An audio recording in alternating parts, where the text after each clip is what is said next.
Just kids crossing the U.S. border illegally, but rather illegals with ties to one of the most violent gangs in the world. It's called MS-13. Sean Moran is the vice president of the National Border Patrol Council, and he joins us now. Good morning. Good morning. Thanks Sean, for having me who on. is MS-13? Tell us about this gang and why they're dangerous to Americans. MS-13 is an ultraviolet gang throughout Central America, Mexico, and the U.S., and it's one of the biggest threats we face on our southern border. They do not hesitate to use extreme violence if necessary, and they are considered one of the top threats to Border Patrol agents. And we've seen a full screen showing there's about 30,000 members worldwide, that they're recruited even before they're teenagers. They operate in most of the states in the United States.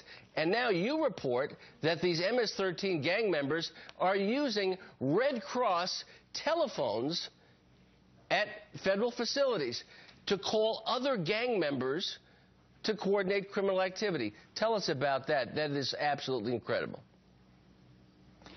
Well, we know the cartels were exploiting this and continue to exploit this crisis in South Texas, so it makes sense that MS-13 and other gangs would do the same.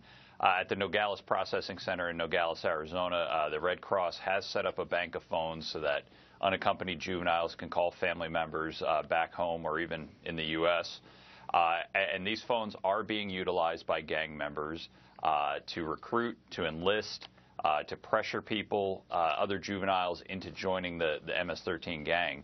And the problem is we are unable to isolate these people because they are juveniles. Our hands are tied. Your hands are tied in what way, and what do you mean by isolation? What would isolation do in terms of stemming this type of gang activity involving MS-13 and perhaps other gangs? Well, we're being told that we have to look the other way. If we see gang tattoos, we're not allowed to treat them any differently than anybody else that's applying to be allowed to stay here or to apply for asylum. We've had agents reporting that some of these juveniles have reported that they have committed murders in their home country. We've caught people fashioning homemade weapons such as shanks at the processing center. But because they are juveniles, they have to be treated a certain way, and you are not allowed to take them out of that general group. They all have to receive the same kind of treatment. That's how our hands are being tied. And so basically we have a jail culture, a prison culture involving juveniles with all the problems that gangs bring in America, but without any of the strictures that you'll see in a local jail or a state prison, correct? That's correct, and it's a security issue that we feel could really snowball out of control, and it would put agents at risk. It puts the other detainees at risk.